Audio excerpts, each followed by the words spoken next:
Today is my topic force. Force. What is force? Push or pull on the body is called force. Clear? A force can change the direction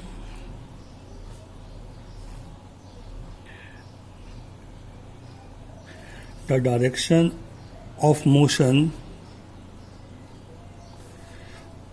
of a moving body. Okay? A force can change the direction of motion of a moving body. ठीक है. Force क्या है? Force ऐसा factor है जो moving body का direction को convert करता है, चेंज करता है. ठीक है. क्लियर हुआ चीजें? How many type of force? Many types of force. Balance force, unbalance force. ठीक है. And gravitational force, magnet force, and electric force, and nuclear force, many type of force. Clear? Now our topic is Newton's first law of motion.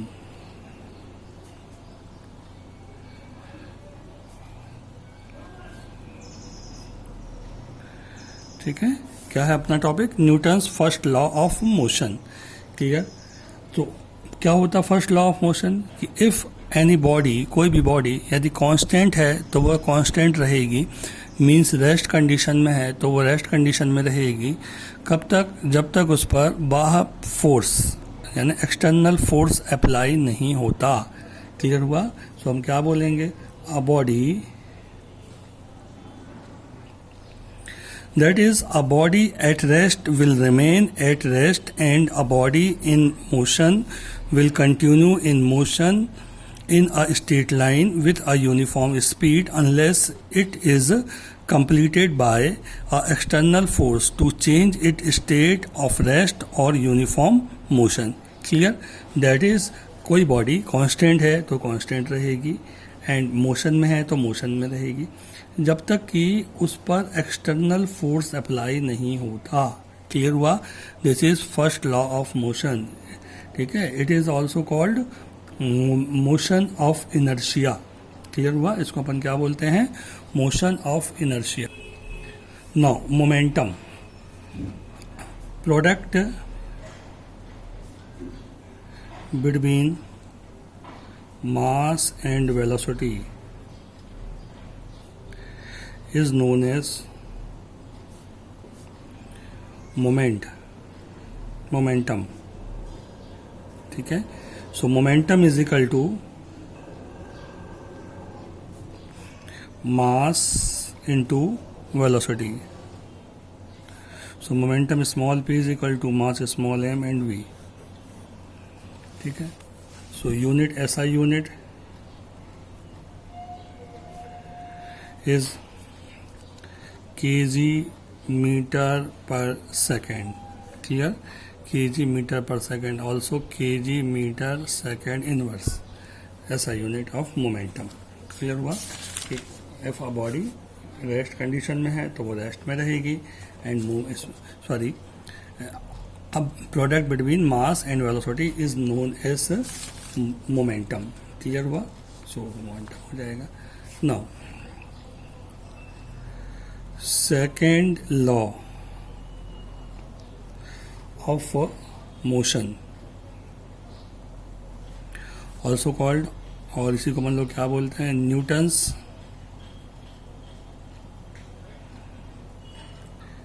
Second law. ठीक है.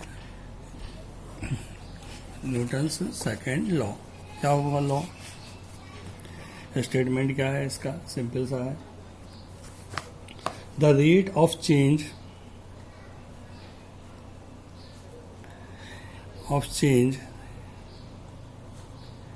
In momentum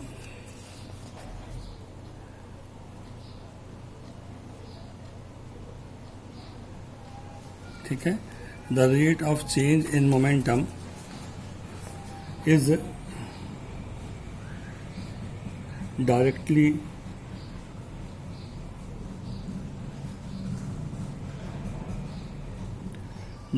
proportional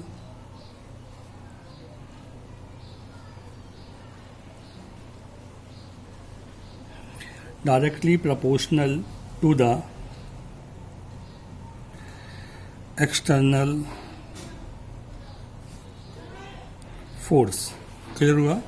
The rate of change in momentum is directly proportional to the external force.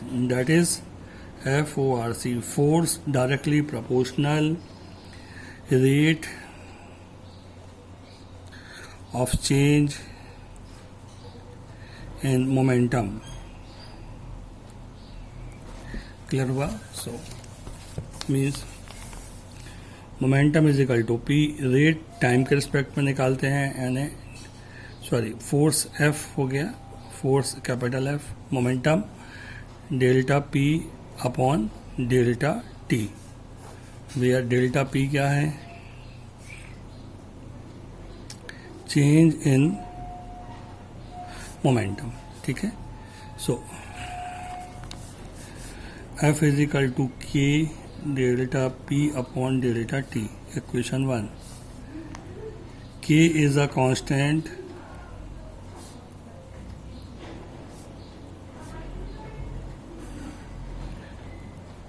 value of K is 1.